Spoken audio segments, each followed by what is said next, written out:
Bonjour tout le monde, j'espère que vous allez bien. Aujourd'hui, nous sommes le... hop là, attendez, excusez-moi. Nous sommes le vendredi 3 avril. Et si je ne me trompe pas, nous sommes le 17e ou le 18e jour de confinement. Excusez-moi, je ne sais plus. C'est la fin de semaine, je suis un peu fatigué. Et le confinement commence à peser sur mon intellect, hein, visiblement. Bon, alors aujourd'hui, on va parler de l'impuissance et la puissance américaine. Vidéo un peu spéciale. Bon, avant toute chose, je me donne un petit coup de carburant. C'est une bière, donc buvez-en avec modération, c'est une Pietra. Par contre, achetez français.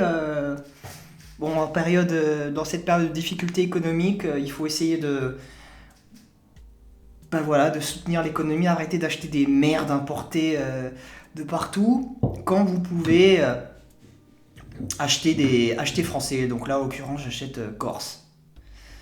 Je suis pas un très grand fan de bière, mais celle-là, j'aime vraiment beaucoup. Donc, un petit coup. Hop, et on y va. Alors, pour commencer cette vidéo, je vais faire un petit point sur les statistiques, et notamment les statistiques mondiales. Bon, déjà, je vais commencer par la France. Hier, le nombre total de contaminés en France depuis le début de la crise du coronavirus s'élève à 59 105 contaminés. Il y a eu 4 503 morts et 471 juste dans la journée d'hier. Bon. Au niveau de la tendance, ça a l'air de s'apaiser, en France en tout cas. Mais bon, encore une fois, c'est qu'une tendance et les chiffres, il faut toujours les prendre avec des pincettes. Ce qui est vraiment intéressant, c'est ce qui se passe vraiment au niveau mondial maintenant. Et on a franchi depuis quelques jours la barre des 1 million de contaminés. Tenez, je vous le montre. Voilà, 1 56 000 contaminés, 55 781 morts depuis le début de cette crise. Et il y a eu un bouleversement en quelques jours au niveau de la hiérarchie des pays les plus contaminés. Comme vous le savez, la Chine est le foyer de l'épidémie, et donc tout naturellement, et en plus comme c'est un pays très très peuplé, ça a été tout naturellement le pays le plus touché par le coronavirus, officiellement, depuis le début de cette crise. Et ben ça a changé. Et ça a changé très fortement, puisque la Chine, actuellement, selon les statistiques chinoises, bon, elles valent ce qu'elles valent, hein, les statistiques chinoises, elles sont encore moins fiables que les statistiques françaises. Mais bon, selon les statistiques chinoises, il y a eu 82 000 contaminés. Et ben la Chine, avec ce nombre-là, n'est que le 5e pays maintenant, le plus contaminé. L'Allemagne lui est passée devant avec 89 000 contaminés. Plus étonnant, l'Italie. L'Italie est en 3e position.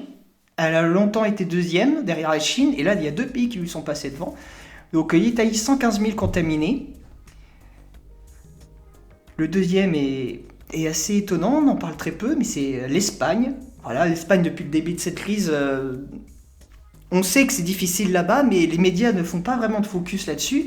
Tout le monde parle que de l'Italie, que de la pauvre Italie, mais l'Espagne prend très très cher, parce que je rappelle que la population espagnole est plus petite que la population italienne. Je crois que ça doit être 45 millions de personnes en Espagne, hein, je dis ça de tête, alors que l'Italie c'est 60 millions.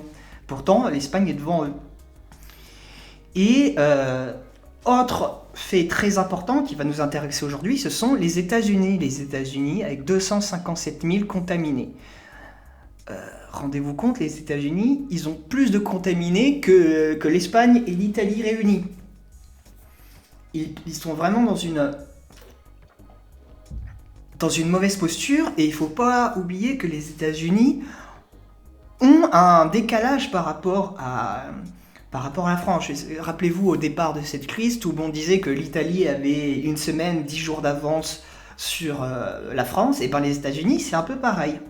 La crise a mis plus de temps à arriver chez eux, et là, elle commence à taper dur, et très très dur même. Et autre fait vraiment impressionnant, c'est au niveau des États américains. New York est vraiment touché de plein fouet. Il y a 102 000 contaminés à New York pour quasiment 3 000 décès. Et alors, attendez, je vais vérifier tout de suite le nombre d'habitants à New York. C'est entre 20 et 30 millions, j'imagine.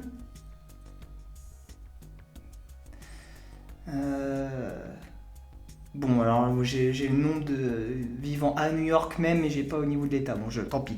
Bref, imaginez 100 000 personnes contaminées sur une population même de 2 ou 3 millions de personnes. C'est absolument monstrueux. Et cela révèle qu'il y a une véritable impuissance des États-Unis face à cette crise. Et un des facteurs qui est pour moi essentiel pour expliquer cette impuissance, cette vulnérabilité par rapport au Covid-19, c'est la santé globale de la population américaine. Alors ça, c'est une information que j'ai très peu entendue dans les médias, elle est pourtant essentielle. C'est que, comme vous le savez, les États-Unis est un pays qui est très très fortement touché par l'obésité.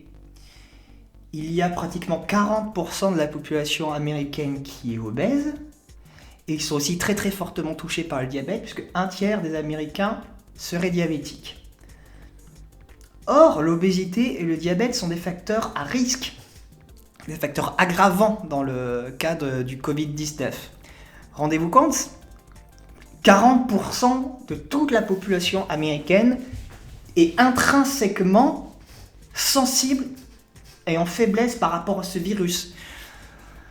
Cela veut dire que ce pays aura forcément un taux de mortalité beaucoup plus important que les autres. J'imagine aussi que ça sera pareil avec le Mexique. Je sais que la population mexicaine est globalement encore plus obèse que les États-Unis. Alors eux, ça va vraiment être difficile puisqu'ils n'ont pas le système de santé américain. Quoique le système de santé américain, il n'est pas formidable non plus, mais en tout cas, ils ont des très bons hôpitaux, ils ont une très bonne, au niveau technologique, ils sont à la pointe. La couverture du système de santé n'est peut-être pas extraordinaire, mais en tout cas, au moins ils ont le matos, tandis que le Mexique, je suis pas vraiment sûr. Autre faiblesse qu'il est très important de prendre en compte et qui est spécifique aux États-Unis, qui vont les mettre en difficulté, c'est leur système d'État. Leur système d'État uni, justement. Comme vous le savez, les États-Unis, en fait, en vérité, c'est plusieurs petits États, le Mississippi, le Colorado, le Texas, etc., etc. Et la stratégie de confinement est liée et est décidée au niveau des États. C'est pas l'État central américain, c'est pas Trump qui va dire tout le pays est confiné. Non, aux États-Unis, cela se décide État par État. Alors donc, je ne sais pas si vous vous rendez compte de la difficulté, mais imaginez par exemple qu'un État choisisse une stratégie de confinement total. Son État voisin va choisir une stratégie d'immunité collective. Le deuxième État qui est voisin, un troisième État qui est voisin des deux premiers, lui va choisir une stratégie de confinement limité. Forcément, comment les populations vont bouger et donc ces stratégies de confinement vont rentrer en conflit les unes avec les autres. Celui qui essaye de faire un confinement limité, il va recevoir les gens de l'État d'à côté qui, eux, qui ont choisi une stratégie d'immunité collective, ça va foutre en l'air sa stratégie à lui.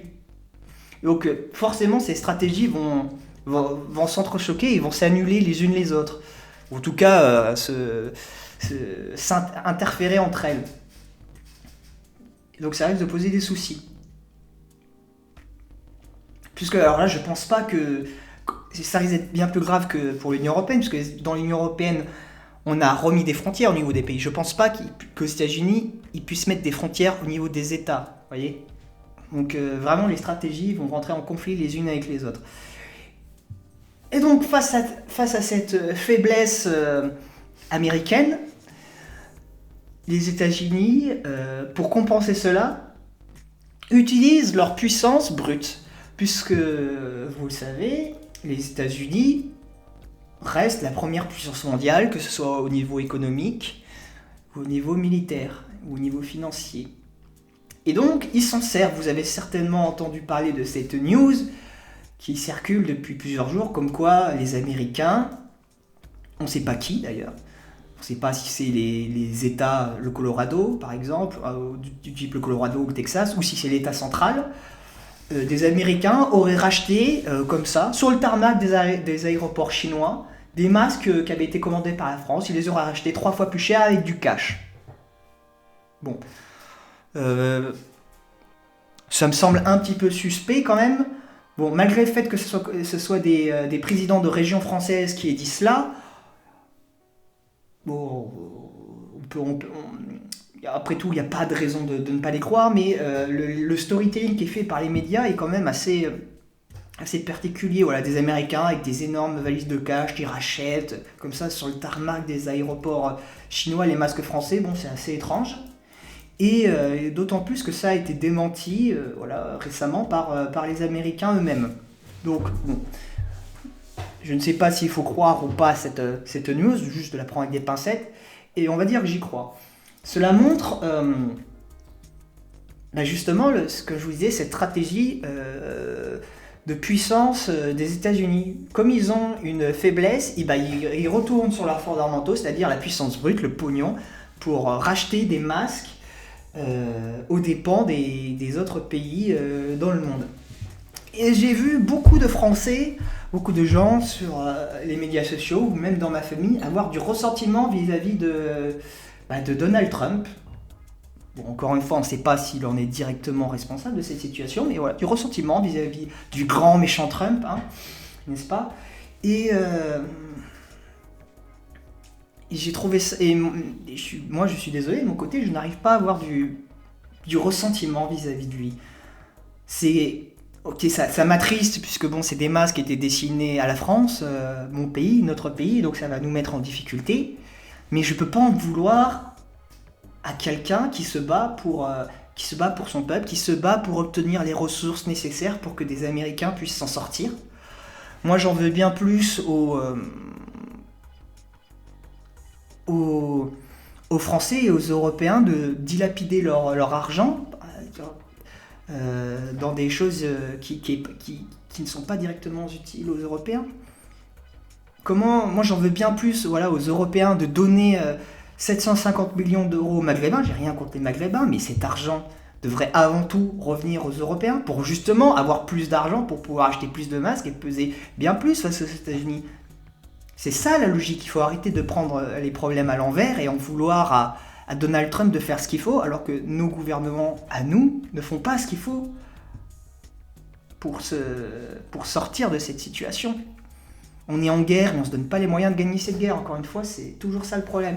Et c'est d'autant plus hypocrite de la part de tout le monde que nous, quand on a ce pouvoir-là, vis-à-vis des États un peu plus faibles que nous, on n'hésite pas à l'utiliser. Par exemple, nous, on a réquisitionné des masques qui étaient destinés à l'Italie. Alors là, ça choque personne ne s'émeut. On fait exactement pareil que les Américains. Et là, tout va bien. Quand la République tchèque a fait, elle, carrément détourné des masques destinés à l'Italie, là, pareil, cela n'a ému personne. Alors là, comme c'est Trump, comme c'est les États-Unis, tout le monde se sont mis à leur chier dessus. Alors moi, je trouve ça vraiment petit et hypocrite, puisque si on avait été à la place des États-Unis, si on avait été assez puissant pour piquer des masques américains, eh ben, on l'aurait peut-être fait et personne ne s'en serait plaint. Voilà, donc on est vraiment que dans du ressentiment de base. Et il faut essayer de s'éloigner de ça et surtout de retenir les leçons pour, quand cette crise sera finie, ne plus se retrouver dans une situation d'impuissance comme celle-là et être en mesure de pouvoir lutter à armes égales, en tout cas avec volonté égale vis-à-vis des États-Unis. C'est ça le plus important. Et donc voilà, c'est ce que je voulais vous dire aujourd'hui. Au niveau de ma vie personnelle, puisque c'est quand même un journal de bord, donc il faut quand même que je raconte un petit peu ce qui se passe. Donc là aujourd'hui, journée un petit peu spéciale. Il y a mon chien qui est arrivé. Léon! Ah oui, il est là. Voilà, ma mère nous a ramené le chien à la maison. Alors, vous le savez, moi je fais vraiment attention au confinement.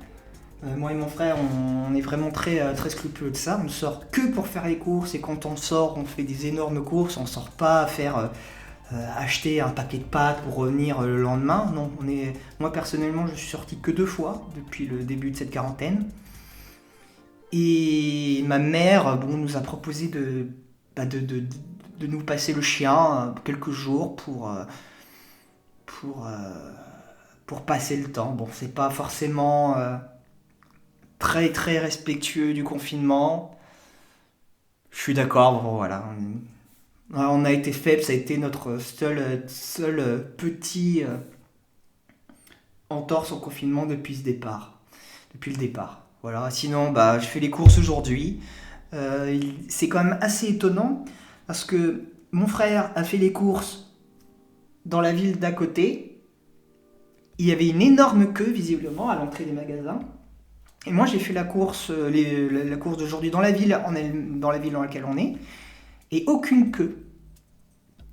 Et j'ai vraiment l'impression que d'un magasin, d'une ville à l'autre, c'est vraiment, il peut y avoir des queues monstrueuses comme il peut ne rien avoir et aucune file d'attente. Donc si vous, voilà, donc moi je ne saurais que vous conseiller si vous faites les courses toujours dans le même magasin et que vous avez toujours une immense queue et que ça vous emmerde, essayez peut-être un magasin qui est un tout petit peu plus loin. Essayez peut-être qu'il n'y aura pas la queue là-bas. Enfin, ça vaut peut-être le coup d'essayer. C'est juste un conseil que je me permets de vous donner. Voilà. Et donc, c'est fini pour aujourd'hui. Et je vous dis à demain. Prenez soin de vous.